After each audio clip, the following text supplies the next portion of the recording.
Vamos a cerrar la mañana, esta vez seguiremos, vamos a hacer la mañana con Espido Freire. Espido es una escritora muy interesante y una personalidad muy original, y lo es también el título de su comentario de hoy, que ahora mismo van a escuchar ustedes, que se llama La elegancia de ser antitaurino. Con ustedes, mi querido Espido Freire. Sí, se mueve. Sí, luego te presento. Venga.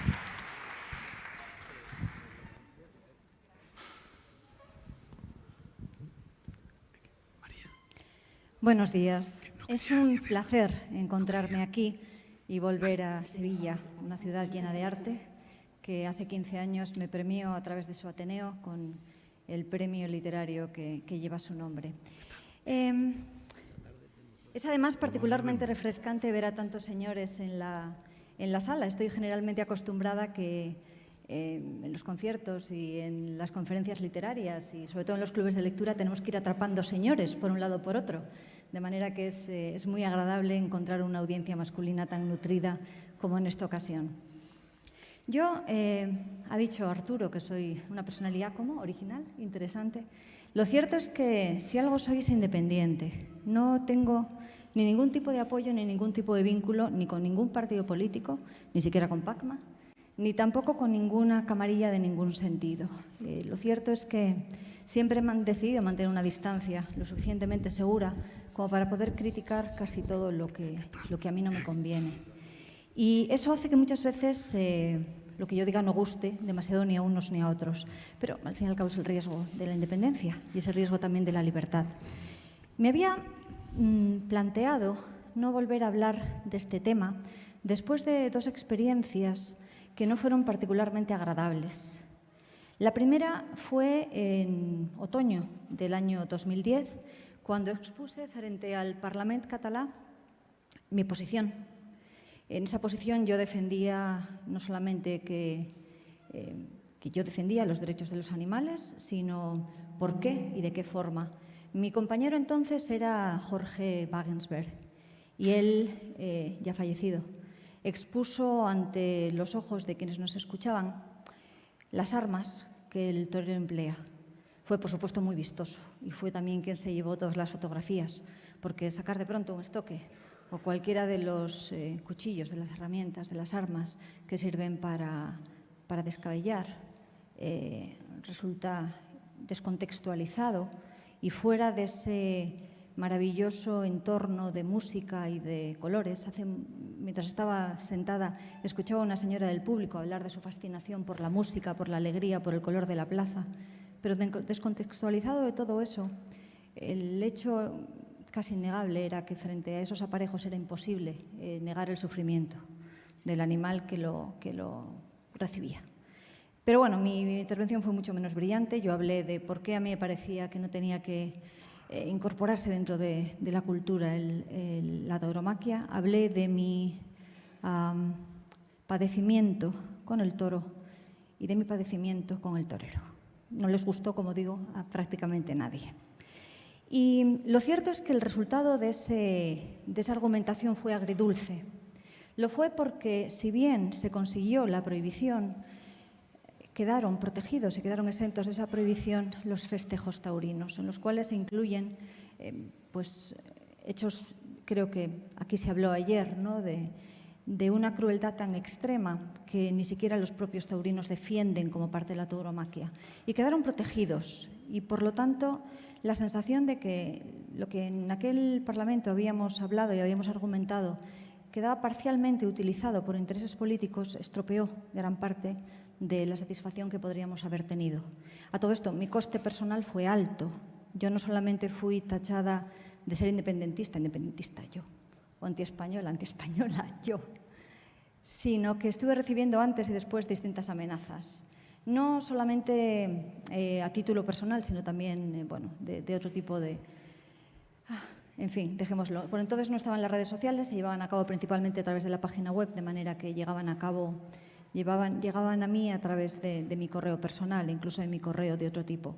Y por otra parte, experimenté además el poder económico y la influencia que tiene el mundo taurino y recibí también una serie de vetos y de recomendaciones altamente desagradables. De manera que sí, sé exactamente qué me juego cada vez que defiendo esta teoría. Un tiempo más tarde se me invitó al Cervantes de Viena para que volviera a discutir este tema. En principio habría un moderador imparcial, una persona que defendía los propósitos taurinos y yo. Y me pareció que era una buena ocasión, fuera de mi país, de precisamente ilustrar y debatir acerca de ese tema. Para mi sorpresa, me encontré con una encerrona. Me encontré con que la persona que moderaba ese debate era claramente protaurina. Y después de haber hablado con ellos y después de haberme defendido y de haber argumentado y de haber protestado que aquello no estaba equilibrado, me reconoció que es que apenas unos días antes, unas semanas antes, había sido invitado por una ganadería y había visto el esplendor de las dehesas y había visto los toros bravos supongo que vivos, y bueno, recordaba sobre todo el jamón. Entonces, lo cierto es que me dejó con una terrible impresión, no solamente de haber sido atrapada en algo que no era como a mí me habían dicho, sino de la facilidad con la que alguien es capaz de cambiar de idea y el bajo precio que algunas personas tienen. Y desde entonces decidí que, ya se sabía de sobra lo que yo opinaba, no era cuestión tampoco de continuar aburriendo a la gente con argumentaciones. Sin embargo, me dirán ustedes, ¿y qué pinta aquí? Bueno, pues he venido por dos razones. La primera, que fue Arturo y Jesús quienes me lo pidieron y me pareció que aquí no iba a haber ninguna encerrona, ni que iba a tener ningún tipo de sensación más allá del orgullo, de la satisfacción del deber cumplido por defender algo en lo que yo creo. Y por otro lado existía otra cuestión, que era la de la sensación que tengo de que habrá pocas oportunidades más de hablar de estos temas, y menos en Sevilla, ¿no? Y si tiene que ser, si como Beethoven argumentaba, muss es sein, tiene que ser, es muss sein, fue respondido, tiene que ser, pues en Sevilla tendrá que ser. El título de esta intervención no lo he puesto yo, creo que es responsabilidad de Arturo. No deja de ser halagador el que me considere habilitada o capaz para hablar de la elegancia, pero no es mío. Y, sin embargo, como Arturo no suele dar puntadas en hilo, según como estaba preparando esta intervención, me di cuenta de que efectivamente había algo muy interesante que podíamos abordar a raíz precisamente de la elegancia y que tiene que ver principalmente con que hasta ahora, en la mayor parte de las ocasiones, ha sido patrimonio de los taurinos. Los taurinos se han quedado, han sido los asociados, han sido los que han, en cierta medida, acaparado la idea de elegancia. Y lo han hecho a través de muchas fórmulas. Lo han hecho a través, primero, de la idea puramente estética, ¿no? de la figura del taurino y de los toreros. Esbeltos, bien vestidos, siempre con una dignidad muy determinada, frente a la de los antitaurinos, que muchas veces han pecado de un cierto desaliño indumentario machadiano, ¿no? Da la impresión de que realmente, cuando se intenta caricaturizar a unos y a otros, salgan mejor parados los taurinos, mientras que los antitaurinos están en muchas ocasiones despeinados y gritones, en muchas ocasiones defendiendo teorías relativamente exóticas como el veganismo o como cualquier otra, ¿no? Y, por otro lado, también tienen unos argumentos más elegantes. Cuando escuchamos a los taurinos, les oímos hablar, lo hemos hecho estos días, les oímos hablar de arte, les oímos hablar de cultura, les oímos hablar de belleza, les oímos hablar de sacrificio, de ritual, de ceremonia. Se quedan con lo bueno, se quedan con lo mejor. No tienen más remedio. Al fin y al cabo tienen que defender algo que de otra manera tendría una difícil defensa. Mientras que son los antitaurinos los que emplean argumentos mucho más sórdidos. Hablan de tortura, hablan de violencia, hablan de asesinato, hablan de crueldad, muestran sangre. Sí, es mucho menos elegante. Lo cierto es que es mucho menos elegante. Quizás sea el momento precisamente ahora de empezar a abogar por cuál es la razón por la que precisamente las personas que están defendiendo que no haya ni crueldad ni sangre son las tachadas de poco elegantes, mientras que se defienden con argumentos dignos y elevados cuestiones que quizás no sean precisamente tan elegantes. Quizás ustedes no sepan muy bien de dónde vengo yo, ni sepan tampoco cuál es mi relación o mi contexto con los toros. Es poco, realmente. Yo vengo del norte, es imposible ser más del norte que yo, soy de Bilbao. Y además mi familia es gallega. Vengo, además, de un entorno relativamente rural. Mis abuelos tenían casa de labranza. Por lo tanto, no soy precisamente de las urbanitas que hayan crecido con una sobreprotección hacia los animales, ni con una idea tampoco particularmente idealizada de cuál es ni el mundo rural, ni cuál es la relación con todo lo que tiene que ver con la explotación de los animales. Mi madre, con su sensibilidad habitual, no toleraba que a ningún animal se le tratara mal, tampoco le gustaban las corridas y mi padre no era aficionado. Sin embargo, yo crecí en Llodio. En Llodio sí había una cierta afición taurina. Contábamos con una peña, la Peña Mazzantini, bautizada en honor a ese torero italiano vasco, el señorito Loco, lo llamaban, que fue contemporáneo, como ustedes saben, de Lagartijo y de Guerrita, sobre todo, con quien mantuvo una rivalidad importante, y que llegó a ser, por cierto, concejal por Chamberí de Madrid. Es decir, uno de esos ejemplos peculiares, ¿no?, de torero italiano en este caso. Y como les digo, en esa localidad, a 20 kilómetros de Bilbao, existía una cierta querencia taurina, había encierros. Y mi primer recuerdo de un toro fue cuando yo tendría aproximadamente 5 años, lo calculo por la estatura que tenía. Y en uno de esos encierros, uno, quizás dos, no lo recuerdo bien, toros, se escapó. Y quienes estábamos por la calle tuvimos que escapar. Y a mí me subieron, recuerdo cómo mi padre me subió rápidamente encima de una caseta del agua. Recuerdo esos segundos en los que él todavía no estaba a salvo, marcados a fuego en esa memoria infantil. Para mí en aquellos momentos el toro tenía mucho que ver con lo que después encontré descrito por Miguel Hernández. Esos toros de noche con ojos enloquecidos, esa sensación del peligro envuelto en las esquilas de los mansos y la sensación atroz, espantosa, de que mi vida estaba en peligro y la de mi padre también. A lo largo de muchos años he continuado teniendo pesadillas con esa escena. No nos ocurrió nada, evidentemente. Fue la primera percepción que yo tuve de los toros.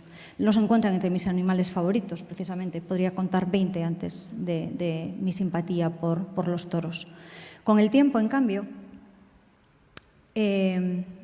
aprendí a verlos de una manera ligeramente distinta.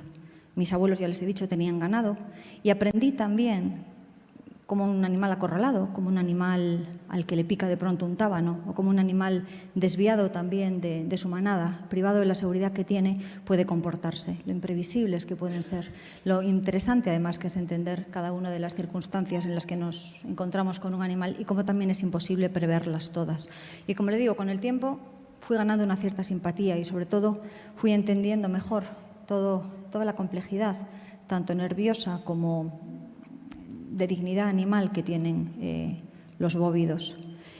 Por supuesto, según fui aprendiendo también más del hecho taurino, incorporé en este terreno a los caballos. Marisa Tuya me recordaba ayer precisamente el papel que, por ejemplo, en el rejoneo tiene ese caballito que baila intentando evitar las astas del toro. Y en el caso, por ejemplo, de determinadas defensas acerca de los caballos, como hizo ayer, si no me equivoco, Rosa Montero, también leí bastante. Pero como les digo, en mi memoria quedaba una imagen casi de la tauromaquia de Goya, que Miguel Ángel Cajigal me ha enseñado a entender, me ha enseñado a apreciar dentro de ese contexto. Estábamos acorralados mientras un toro suelto andaba por allí. No era el objetivo principal era obviamente que muriera en la plaza toreado, ¿no? Con el tiempo incorporé a esta percepción del mundo taurino otra, creo que mucho más terrible, sé que mucho más terrible y sé que algunos de ustedes comparten. El 26 de septiembre de 1984 murió un torero a consecuencias de las heridas recibidas en una plaza. Murió desangrado y, por suerte, las escenas de su muerte han sido ya prohibidas. Se emitieron durante muchos años en la televisión. Yo recuerdo haberlas visto y recuerdo mi horror de niña frente a la posibilidad de que una persona, tenía 36 años, joven y hermoso, muriera de esa manera. Recuerdo que yo entonces tenía habilidades poéticas y salía al patio del colegio a escribir una elegía. Estaba entonces obsesionada por Lorca, cada uno tiene sus obsesiones. La mía en aquellos momentos era Bulwer Lytton y Lorca. Y después de haber leído El llanto por, ya saben ustedes, decidí escribir mi propio llanto. Acabé llorando, me vino la profesora a preguntar qué era lo que ocurría, porque fue una de las primeras veces en las que tuve constatación real de la muerte de un ser humano. Y supe, porque todo el mundo lo sabía, que dejaba 2 niños, los mayores, 3 niños, los 2 mayores de mi edad, y el pequeño un bebé que ha quedado bastante desnortado desde entonces. Es conocimiento público. Y, como les digo, escribí un romance ABBA bastante espantoso, pero para mí quedará marcado para siempre, como para muchas otras personas, como una horrible tragedia. El horror de una muerte de esas características. Después llegaron más. Después me he encontrado también con banderilleros y con otras personas pertenecientes al mundo taurino que han sufrido heridas atroces, cicatrices espantosas, que han quedado cojos. ¿Y qué quieren que les diga? No hay ningún espectáculo, no hay un solo ritual, una sola ceremonia que merezca la pérdida de una vida humana. Ni uno. Bajo ninguna justificación. Y eso yo lo aprendí cuando tenía 10 años. Como les digo, después han llegado otro tipo de elaboraciones y han llegado también otro tipo de cuestiones, ¿no? Cuando ayer escuchaba los argumentos de algunos escritores y compañeros que han estado argumentando, me encontraba con discursos muy interesantes, algunos de ellos, de hecho, muy válidos, pero en los que destaco principalmente 3, ¿no? El de Rubén, el de Antonio Lucas, el de Edu Galán. Edu, al que se le perdona por su ingenio esa deliciosa extravagancia de considerarse ataurino, ¿no? Fue quizás el más original en su planteamiento, ¿no? Un planteamiento, obviamente, a favor del mundo taurino. Y en el caso de Rubén y en el caso de Antonio, expusieron 2 ideas y 2 planteamientos muy interesantes. El de Rubén era el de que él defendía su derecho a un espectáculo en el que había violencia y no se avergonzaba de ello. No voy a pedir perdón porque me guste, no voy a pedir perdón por la violencia que ahí aparece. De hecho, incluso mostró tal seguridad en sí mismo que era capaz de integrar algunas de las visiones de los antitaurinos para seguirse justificando que lo entendía, pero él continuaba emocionándose con los toros.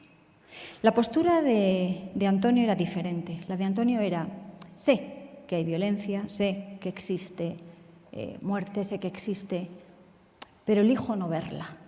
Soy capaz, debido a lo que yo siento y debido a lo que me transmite todo aquello, soy capaz de no verlo.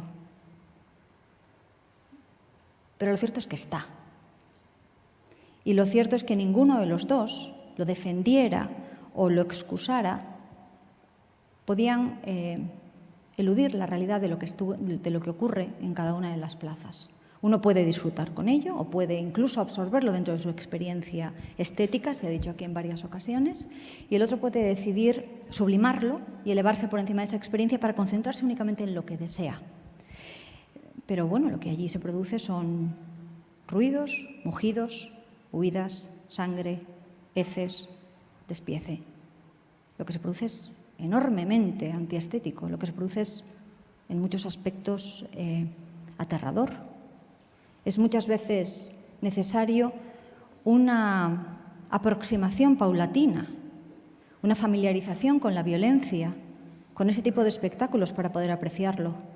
Ustedes lo han mencionado en varias ocasiones, algunos de los que estaban defendiendo tesis taurinas. Hace falta conocerlo, hace falta poco a poco olvidar qué es lo que se está viendo para aprender qué es lo que se debe ver.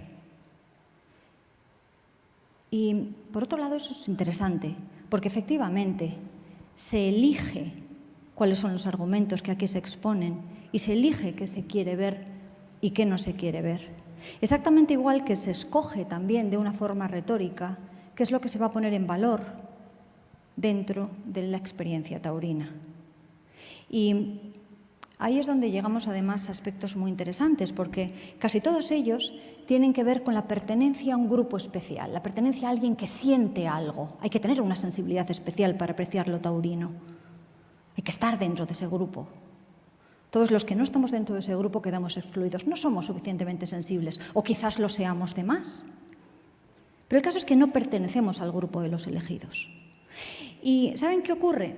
Que es que, desprovista como estoy de ese vínculo emocional que para muchos de ustedes, los taurinos, no me refiero a ustedes, me dirigí en este caso a Beatriz, perdón, desprovista de esa paulatina desensibilización, lo cierto es que la retórica que se emplea para hablar de lo especial, que es la estética taurina, se aplica también a muchos otros elementos. Se aplica, por ejemplo, sorpréndanse, a la pelota vasca. La pelota vasca, que por cierto viene también del siglo XIII. Está reglamentada y no le digan ustedes a un aficionado de la pelota vasca que ahí no hay una experiencia mística, que ahí no hay una comunión, que ahí no hay una ceremonia, porque les lincharán. Posiblemente a pelotazos, pero les lincharán. O, por ejemplo, se parece mucho a gran parte de la retórica que envuelve el mundo del fútbol, particularmente la maradoniana. Ese momento en el que se detiene el tiempo, o bien con una Verónica, o bien con el movimiento del balón, esa sensación de poética, en muchas ocasiones bella y en otras rimbombante, incluso untuosa, para describir qué es lo que se está sintiendo y cuál es la percepción de lo que se está sintiendo, que ustedes no pueden entender porque no se encuentran dentro de ese grupo elegido. ¿Y qué ocurre? Que, hombre, yo, la más tonta de la clase, no he sido nunca. Tengo bastante capacidad para entender qué es lo que se siente. Tengo bastante capacidad también para entender en muchos aspectos que el sentimiento frente a una experiencia intensa, sea cual sea, es enormemente adictivo y es inexplicable, salvo que se intente explicar de verdad. Y si se intenta explicar de verdad, llegamos la mayor parte de las veces a una conclusión. Yo siento esto me resulta agradable, me resulta intenso, me resulta inexplicable, me resulta en muchos sentidos algo que me hace sentir más vivo y me da igual todo lo demás. Me da igual que haya vidas involucradas, me da igual que haya dinero involucrado, me da igual lo que sea. Con tal de seguir manteniendo esto, con tal de volver a sentir esto, que es al fin y al cabo lo que ayer decían Rubén y Antonio, haré lo que sea. No me importa lo que ustedes digan y no pueden prohibírmelo. Bien, pues entonces hablemos claro. Si eso es lo que estamos aduciendo, es muy difícil que esto se pueda contrarrestar con ningún tipo de razón. Pero es que esa es la base, por cierto, nunca me dejará de maravillar lo sofisticado que es el ser humano para explicar, racionalizar, embellecer e idealizar aquello que desea y aquello que desea ardientemente. Y en particular, nunca dejará de sorprenderme la capacidad que tienen los varones para hacerlo. Si estamos hablando de eso, es muy cercano al sentimiento, a otro tipo de sentimientos que en muchas ocasiones nos resultan también inexplicables, salvo que estemos dentro de ese grupo elegido. Que tiene que ver, por ejemplo, pienso, no es particularmente capcioso, el concepto de nación. La idea de que si usted no siente qué significa pertenecer a esta tierra, si usted no sabe qué significa pertenecer a esto, hay que sentirlo, hay que sentirlo. Por supuesto, alrededor hay siempre una liturgia, hay un embellecimiento, O, por ejemplo, el propio deseo masculino, ¿no? Generalmente masculino, también a veces en el femenino ocurre. La capacidad de comparar incluso con la muerte si no se obtiene lo que se está deseando, la capacidad de idealizar la necesidad de obtener a la otra persona, la capacidad de incluso saltar por encima de cualquier otra cuestión racional o incluso cuestión legal para obtener qué es lo que se desea. Miren, yo vengo de una tierra y vengo de una época en la cual se ha producido tal separación entre la realidad y la idea, en la que se ha sido capaz de justificar de tal forma qué es lo que se siente de una forma irracional, que se ha llegado a racionalizar, a justificar y a jalear que se maten personas. ¿Creen que me va a impresionar de verdad la retórica que justifica que maten animales? ¿Creen de verdad que me puede emocionar, que puedo empatizar o que puedo entender? Sí, puedo. ¿Pero creen de verdad que esas son razones suficientes como para convencerme de algo que no se puede explicar porque pertenece al terreno de los muy elegidos? Y, por supuesto, tenemos el juego con la prohibición, porque esto que yo siento y que me parece tan importante y que estoy dispuesta a defender por encima de cualquier cosa, no puede prohibirse, porque estamos en un entorno en el que está prohibido prohibir. Se sabe que las prohibiciones no sirven de nada, se han intentado en muchas ocasiones. Pero por otro lado, nos encontramos también en un país en el que se tiene perfectamente asumido, y se bromea con ello, y más después de la pandemia, de que aquello que no se prohíbe no se cumple.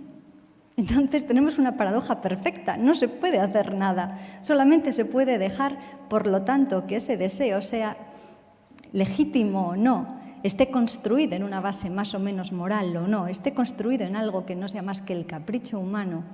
No podemos impedir que eso continúe, porque además es enormemente difícil convencer a una persona de lo contrario de lo que está pensando, no digamos ya de lo contrario de lo que está sintiendo. Con los sentimientos, y por eso se ha centrado esto en torno a la razón, con los sentimientos no se tarifa. Es enormemente complicado variar un sentimiento. Frente a un desamor, por ejemplo, frente a un desengaño, pese a que se ponga toda la voluntad posible en olvidar a esa persona, en olvidar a esa persona que no nos conviene o que sí que nos conviene pero que ya no nos desea, qué difícil es cambiar ese sentimiento. Tiene que llegar algo que sea una especie de revelación. Arturo lo decía ayer, ¿no? Tiene que llegar de pronto una impresión más fuerte, algo que deslegitime o que paralice aquello que estábamos sintiendo y que contradiga, que contrarreste o que incluso anule lo que estábamos sintiendo. Por eso muchas veces son precisamente los conversos los que defienden las nuevas normas con una convicción mayor, porque han sustituido una idea por la otra y porque la intensidad que les movía la primera idea ha sido sustituida por otra igualmente enorme, igualmente inmensa.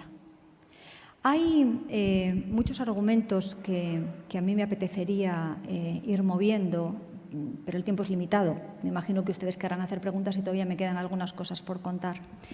Hay algo también, por lo menos voy a incluir esto, hay algo que a mí me llama la atención y me fascina y que vuelvo a reconocer que admiro dentro de esa idea de la elegancia taurina y que tiene mucho que ver también con fijarse en lo que se desea y excluir o no mirar lo que no se desea. He oído aquí argumentos de enorme altura acerca de la belleza, del arte de lo taurino. He oído hablar de ello como un ritual. Quizás se nos olvide que la mayor parte de los rituales, todos los rituales en realidad, lo que hacen es despersonalizar, es despojar al ser humano de la identidad individual para asumirla en el grupo. Eso es reconfortante muchas veces, pero lo que nos hace el ritual es formar parte de algo colectivo. Nos obliga a conectar con algo mucho más animal, con algo mucho más visceral, si no les gusta la palabra animal, algo mucho más reptiliano. Y hemos luchado suficientes siglos como para obtener una voz propia, como para obtener un voto personal, como para tener y educar un criterio propio, como para ya saber que la mayor parte de las veces que nos hablan de rituales o de ceremonias, nos están hablando de ceder nuestra voluntad para pasar a algo común. Y yo personalmente creo, cada vez que alguien me habla de un ritual o incluso a veces de una tradición, no siempre, me doy cuenta de que me están intentando manipular. Y no me hace demasiada gracia el hecho de que empleen grandes palabras para intentar manipularme. No me hace demasiada gracia el traslado de significados de determinados conceptos. Sobre todo no me los creo. Pero bueno, claro, estamos hablando de seducir con una prosa florida a una vasca. Eso es complicado. En general es complicado seducir a una vasca, pero no digamos ya con palabras por bonitas que sean. Y dentro de esa idea de ritual, que como digo, en muchos sentidos se opone precisamente al pensamiento individual, aquello que nos está convirtiendo como seres humanos en Occidente en algo más cercano al progreso que al pasado, a un pasado más irracional y a un pasado en muchas ocasiones también más oscuro, dentro de toda esa idea. Por cierto, el tema del ritual se lo debo a Carlos Fidalgo, que me lo recordó ayer. Dentro de esta idea de ritual, yo me encuentro con que la mayor parte de las personas, de los españoles que en estos momentos tienen alguna noción de qué significa el toreo, no la tienen tan elevada como lo que aquí se ha formulado. Es decir, se suele hablar, también pasa con la literatura, pasa con otro tipo de terrenos, se suele hablar con términos mucho más de andar por casa. Y lo cierto es que la mayor parte de lo que el concepto de la ciudadanía entiende por taurino, por tauromaquia, horrorizaría a la mayor parte de los aficionados a los toros. Pondré 2 ejemplos. Uno de ellos tiene que ver, y se comentó ya ayer, con los festejos taurinos, con el escarnio que muchos animales sufren, con pues, prácticas que son obviamente reprobables, ¿no? Quema, tortura sistemática, alanciamiento, persecuciones. He oído en ocasiones a los taurinos de cierto refinamiento, decir que eso no entraría en ningún caso en el mundo de lo taurino, que estamos hablando de cosas diferentes. Quizás estemos hablando de cosas diferentes, pero como les digo, la mayor parte de la gente, cuando oye hablar del mundo del toro, asocia ambas cosas. Los comentarios que hemos tenido aquí de Twitter en algunas ocasiones se entremezclaban. Quizás no se está haciendo suficiente pedagogía. Quizás desde el mundo taurino más elevado debería hacerse una crítica e incluso solicitar, ¿no?, que ese tipo de prácticas dejaran radicalmente de practicarse y de protegerse. Lo que ocurre es que no se hace, porque bueno, son ustedes suficientemente listos, los taurinos, como para no provocar una sangría y no evitar precisamente esa escisión dentro del propio mundo del toro. A mí me parecería interesante que se hiciera. Me parecería además precisamente porque dentro de las muchas variantes que tendrá el futuro del mundo del toro sería interesante el que aquello que la mayor parte de los aficionados a los toros rechazan consideraran que no pertenece a su propio mundo, ¿no? Fíjense qué curioso, poco después de haber estado yo tanto en el Parlamento como en Viena, en 2013, octubre creo, de 2013, apareció la ley según la cual los toros, la tauromaquia, pasaba a formar parte de la cultura. Para mí fue desolador. Y fue desolador por muchas razones. Primera, porque ya les habrá quedado suficientemente claro que no comparto esa sensibilidad. Pero por otro lado, porque eso hacía que lo que hasta entonces eran espectáculos y por lo tanto dependían del Ministerio de Interior y por lo tanto no estaban protegidos, quedaran protegidos bajo el Ministerio de Cultura. Las actividades culturales quedan protegidas por la Constitución. Claro que deseaban que fuera cultura. ¡Ostras! Todo el mundo desea que lo suyo sea cultura. La gastronomía, todo. Por supuesto que se intenta colocar bajo el enorme paraguas de la cultura. Le sale muy a cuenta el que sea cultura. Y bueno, pues ahora es cultura. Fantástico. No es cultura en sentido estricto, pero está bajo el paraguas de la cultura. Mi ministerio ampara también la tauromaquia. Fue desolador, realmente. Pero bueno, fue una decisión que se tomó muy rápidamente, se llevó a cabo además con una celeridad sorprendente, ¿no? De 2010 que se hizo en el Parlamento a 2013. Nos gustaría en muchas ocasiones que hubiera un interés tan marcado por otro tipo de acciones como esta que se llevó a cabo y se aprobó en menos de 3 años.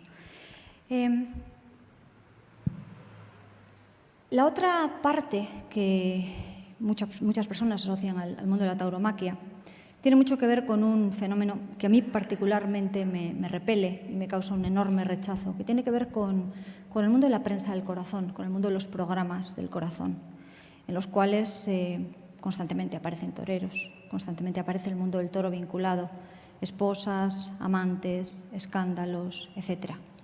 Y sé que para la mayor parte de los taurinos esto es tan aborrecible como lo resulta para mí. Es cotilleo, es escarnio, es un enorme negocio. Y es un negocio en el que desde la escala más baja hasta la más alta se forma parte.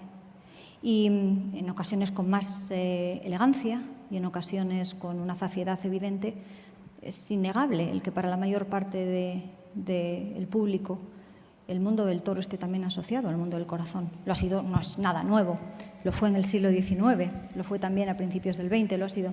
Pero ahora quizás lo sea con mayor medida, ¿no? Hay sagas enteras que de una manera muy narrativa, de una manera además muy atrayente, acaban contando cuáles son sus historias.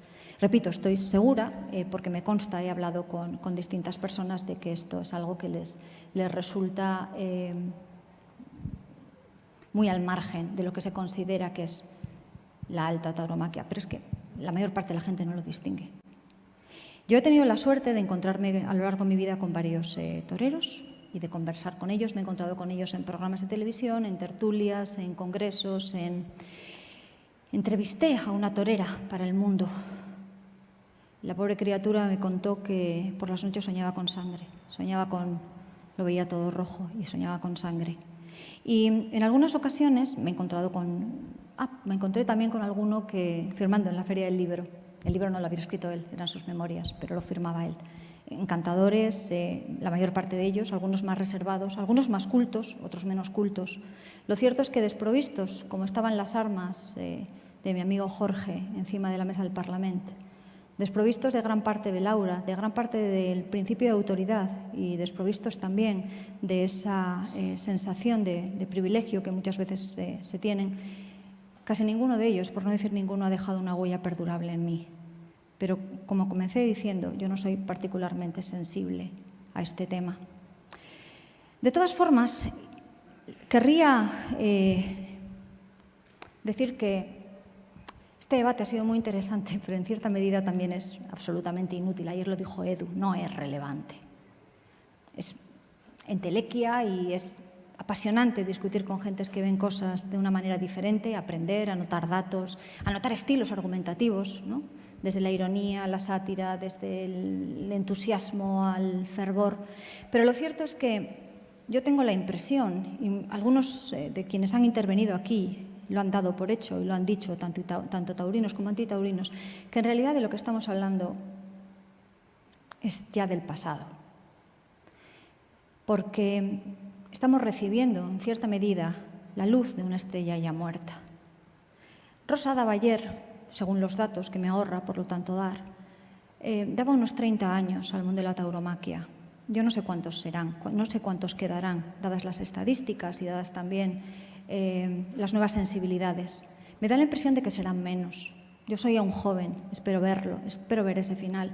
He visto el final de otras cuestiones que parecían eternas y que en muchas ocasiones eran también, en cierta mayor o menor medida, atroces.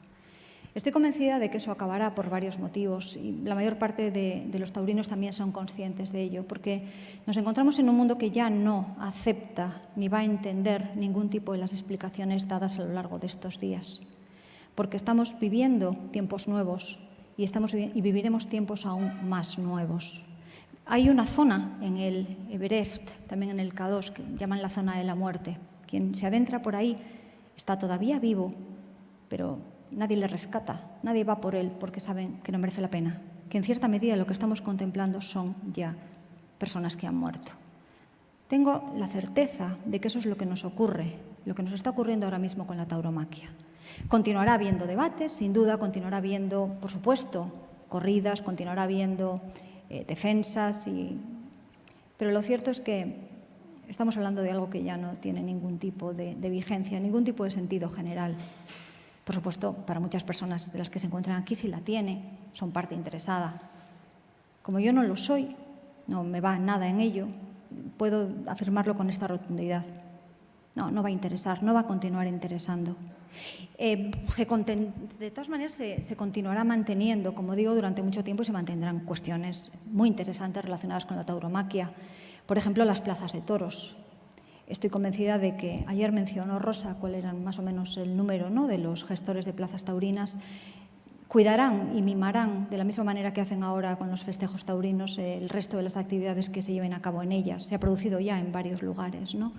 Estoy también convencida de que las dehesas sobrevivirán. Ayer dijo Rosa que precisamente el activo más rentable de esas dehesas era el cerdo ibérico, de manera que continuarán y continuará, por supuesto, el toro de Lidia y continuarán muchas otras cosas hermosas y loables asociadas a esta práctica. Posiblemente con el nuevo universo Meta podremos continuar viendo cómo se mataba a los toros, cómo se les entraba a matar durante mucho tiempo, y lo veremos de una manera virtual, y se enseñará a los niños. Mira, se decía así. Señor, esto entra para examen. Habrá docencia relacionada con ese tema, habrá museos, por supuesto. Gran parte de la herencia que a lo largo de tantos siglos ha dejado la tauromaquia se mantendrá. Y entonces, será entonces cuando en muchos sentidos yo podré comenzar a disfrutar. Y cuando podremos contextualizar obras de arte como las de Goya, tan polémicas, ¿no?, o como las de Picasso, o como las de Zuloaga, será entonces también cuando podremos leer y podremos entender de qué manera la literatura taurina, muchas de ellas de una calidad relativamente baja, pero otras interesante, y también la literatura antitaurina, mucha de ella de una calidad relativamente baja, pero también otra interesante, podremos entender qué significaba y qué decía, y podremos estudiarla. Y podremos, por ejemplo, trazar líneas entre escritoras tan interesantes como Carolina Coronado, antiesclavista y también abolicionista de los toros, Fernán Caballero o Emilia Pardo Bazán, ¿no? Es curioso que tres mujeres tan distintas apoyaran precisamente la abolición de la tauromaquia. Podremos leer El abanico de Emilia Pardo Bazán y habrá notas al pie de página que explicarán qué significaba aquello y cuál era el contexto. Y podremos disfrutar también de las obras de cine, algunas tan peculiares como una Blancanieves, ¿no?, en la cual aparezca el mundo del toro. Podemos volver a leer a Hemingway en su contexto. Hemingway no era quizás, no es quizás el ejemplo más racional, ¿no?, de amor hacia nada, pero es un autor de primera fila. Podremos continuar, en definitiva, disfrutando de todo aquello que ha emanado de la tauromaquia. Y seré la primera en disfrutar de ello, porque estará desprovisto de los valores a los que yo no soy sensible. Y por eso también era esta una de las razones por las que yo quería estar aquí hoy, porque estoy convencida de que dentro de algún tiempo, cuando sean capaces de distinguir el autor de la obra, esa especie de triquiñuela, ¿no?, para poder incorporar en la historia de la literatura y del arte a personas repugnantes, pero que han tenido obras maravillosas, ¿no?, cuando se pueda producir ese efecto, a mí me gustaría que dijeran de mí que yo fui de las que habló acerca de esto que estoy hablando hoy. Y me gustaría, además, tener la sensación, ojalá no me equivoque, la misma sensación que tengo yo ahora, de que, en cierta medida, estoy en el lado correcto de lo que juzgará la historia. No les molesto más, no les aburro más. Estaré encantada de responder cualquier pregunta que tengan a bien hacerme. Muchísimas gracias.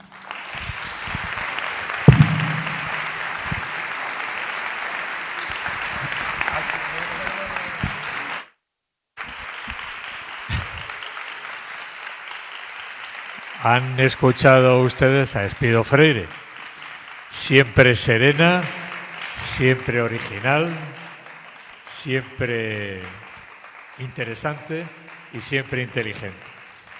Es un lujo tenerte aquí, Espido. Gracias. Muchas gracias por haber contado conmigo. Muchas gracias a ustedes.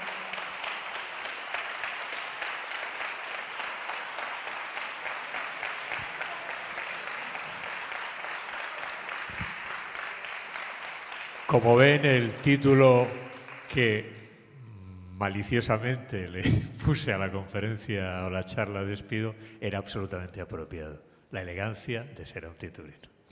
Bien. Ahora tenemos unos 15 minutillos de preguntas, breves si pueden ser. Recuerden, nunca opiniones, siempre preguntas, y aquí la tienen a su disposición. Esto pasa siempre. Insista usted que de una forma o de otra sonará. ¿Sí? Sí, ahora sí. ¿Ahora suena?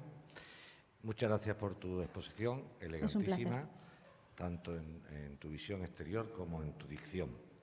Seducir a un alemán vasco andaluz sanluqueño también te va a costar trabajo. Yo soy de País Vasco, de origen alemán, con Sanlúcar, fíjate, también es difícil. Lo cierto es que era una licencia. Desconozco cuáles son los recursos necesarios para seducir a un vasco, andaluz, etcétera, muy difícil. alemán. Yo te decía, has hablado antes de la manipulación, de lo que hace un taurino para que vea lo que tiene que ver. Yo preguntaría, ¿manipularía a alguien que me hace ver en la pintura abstracta lo que yo no veo y me hace ver lo que yo no estoy viendo? Segundo, cuando hablas del idealismo, de la liturgia idealista y tal, ¿tú no crees que hay cierto idealismo o manipulación en un mundo de Walt Disney donde los ratones hablan, los perros hablan, los gorilas hablan y son animales de compañía? ¿Eso es idealista? Te pregunto. Y la última pregunta es... Nos voy a ser capaz de retener las tres. No te preocupes, son dos. Si hay manipulación cuando llevo un tres tactos y si hay manipulación cuando me hacen que los animales de Walt Disney hablan. Ajá. Y la segunda muy sencilla.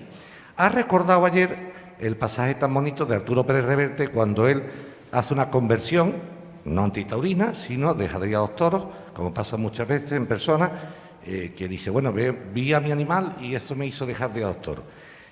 Has contado antes también que estuviste en Alemania, si no recuerdo, no, en Austria, has dicho Viena, en Austria.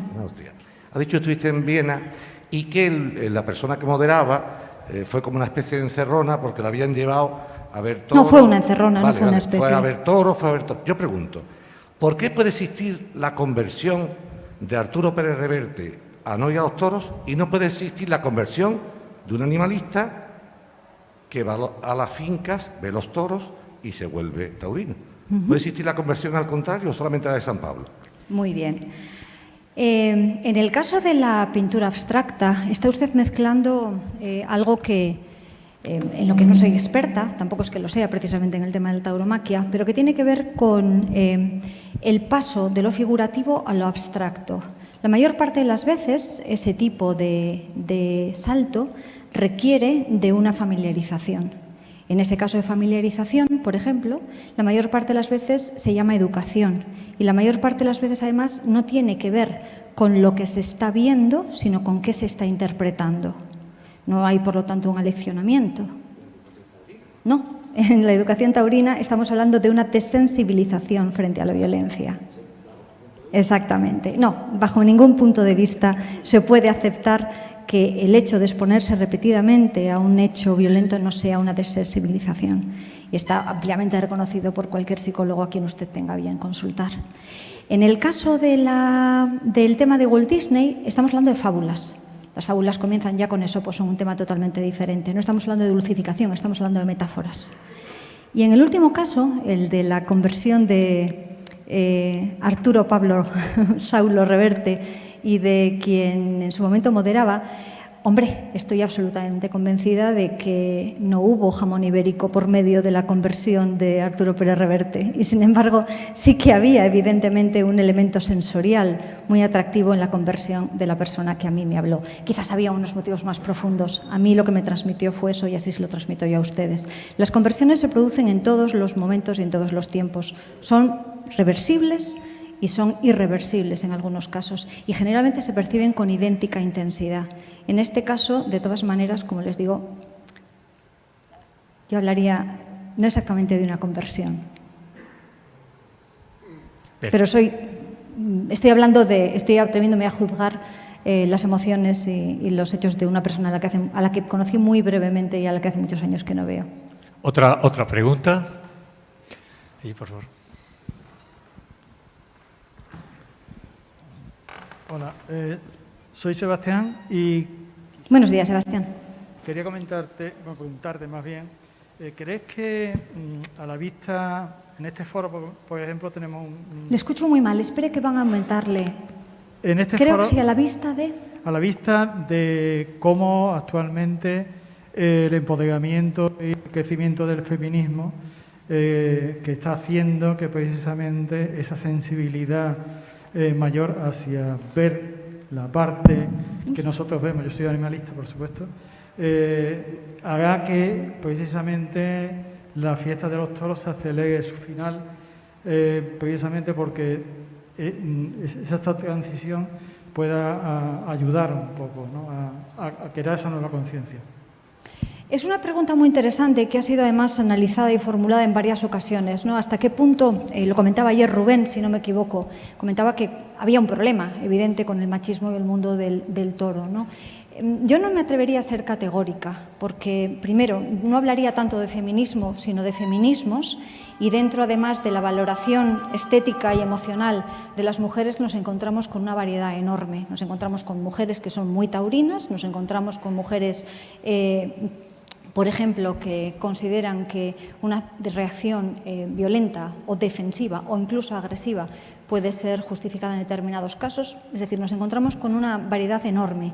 Sí que tengo la sensación, de todas maneras, de que según va avanzando el siglo XXI, se está produciendo una progresiva sensibilización hacia los sentimientos tanto de minorías como también frente a la sensación de opresión o de dolor que han sufrido esas minorías. Las mujeres no somos una minoría, somos un colectivo incluso mayoritario, pero que se comportan como una mayoría, como una minoría en cuanto a tradición histórica. Entonces, no me atrevería, como digo, a asociarlo con el tema del feminismo, pero sí con una progresiva, ¿cómo decirlo?, una mirada más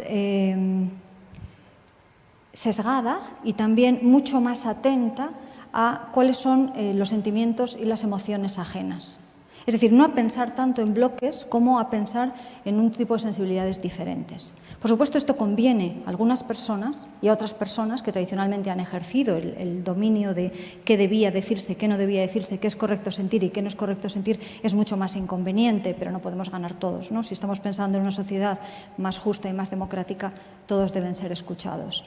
A mí me da la impresión de que se está hablando ahora con una mucha mayor naturalidad de fenómenos que antes eran aceptados y que muchos de ellos conllevaban un cierto grado de violencia, como por ejemplo pues, todo tipo de maltrato, todo tipo de acoso, todo tipo de... Y dentro de ello entra también, por supuesto, una mirada diferente hacia el mundo de los animales, tanto los animales de granja y con unos usos determinados como animales que han sido empleados con usos recreativos. Este es un terreno, como le digo, en el que preferiría no ahondar demasiado porque, como ven, mi argumentación en esta ocasión no se centraba tanto en el tema del sufrimiento animal, ha habido otros que lo han hecho antes de mí, pero sí tengo esa sensación de que estamos irremediablemente caminando hacia ese mundo. Es más, le diría que si no continuáramos caminando hacia ese mundo, algo horrible nos estaría ocurriendo como género humano. Había otra pregunta muy cerca. Sí, adelante. Tiene ya el micrófono. Buena, ¿me escucháis? Hola. Se pone de pie mejor eso. Gracias. Buenas, yo soy Margarita, pertenezco a Podemos Sevilla, intento humildemente defender a los animales y el medio ambiente, aunque no estoy aquí hoy, estoy aquí en mi propio nombre. Y han dicho una pregunta, yo voy a hacer un agradecimiento, si me lo permitís, tanto a Arturo. Pero brevemente, por favor, y con la pregunta enseguida. Muy breve, porque empecé a leer y uno de los que me llevó a amar la lectura fue esa saga de Capitán a la Triste. Te lo quería decir para mí. Y luego a ti decirte que ha sido un placer estético escucharte y quiero darte enormemente las gracias porque me has dado mucha esperanza. Oh, muchísimas gracias. Es usted muy amable, Margarita. Pues sí. De todas maneras, si usted cifra sus esperanzas en mí, mal le va. Yo le recomendaría que diversificara en general el grado de su esperanza, porque los seres humanos tendemos a decepcionar a otros. Entonces, algo habrá en mí pronto, antes o después, que acabará por hacerle también perder la esperanza. Bueno, nadie es perfecto y no hay que serlo tampoco. Simplemente, gracias. Muchísimas gracias. Se lo agradezco mucho. Otra pregunta, muchas gracias. Otra pregunta teníamos por aquí, por favor. El señor aquí. Ah, pensé que... Gracias. Bueno, muy buenas. Buenos días. Mi pregunta es, acaba usted de decir que no es experta en tauromaquia. No soy experta en casi nada, caballero, por desgracia. ¿Por qué no se hace experta en tauromaquia? Y la segunda es, me parece que confunde tauromaquia y toreo. Muy bien. La primera pregunta es que la vida es corta, hay muchas cosas que estudiar y yo he agotado casi la primera mitad de mi vida y por lo tanto decido o prefiero emplearla en cosas que realmente me apasionen. Y la segunda es muy probable que no la confunda. Es muy probable que dentro del deslizamiento semántico de las palabras lo esté empleando a mi conveniencia. Lo se hace constantemente, no me lo tenga en cuenta. Nos quedan 5 minutos, poco ya, un par de preguntas más. Hay una pregunta allí. Hola, buenas tardes. Buenas tardes. En primer tardes. lugar, agradecer tu exquisita intervención y bueno, voy a la pregunta.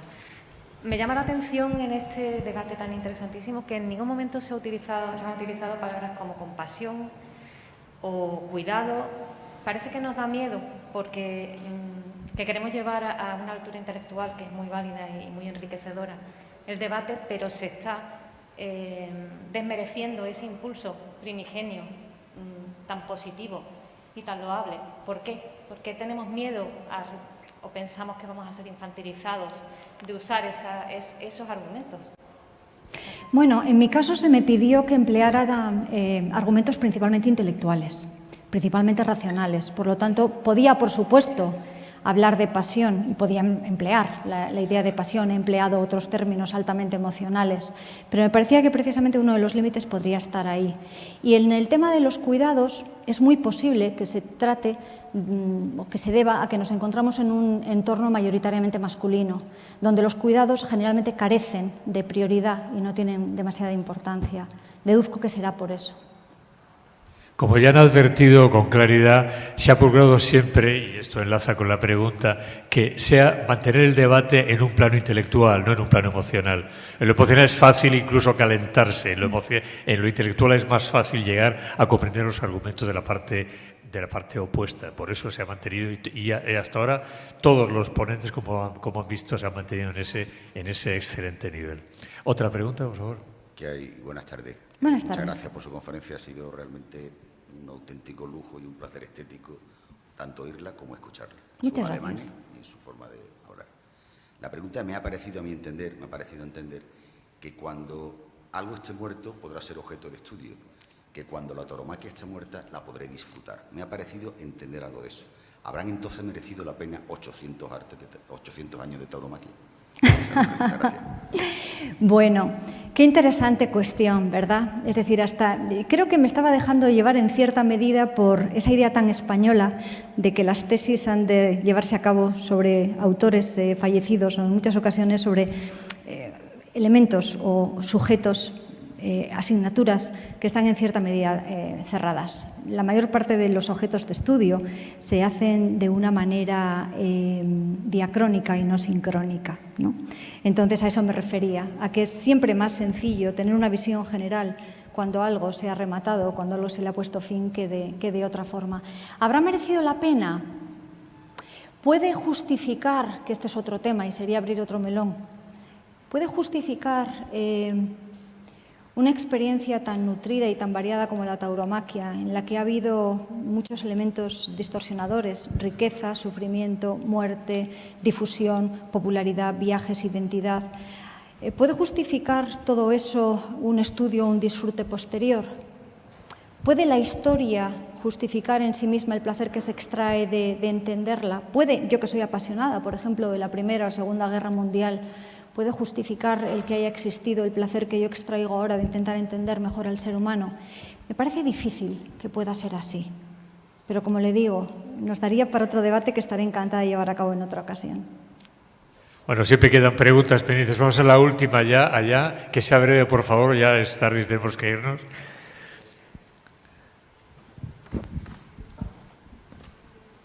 Sí, buenas tardes. Buenas tardes. Soy Luis.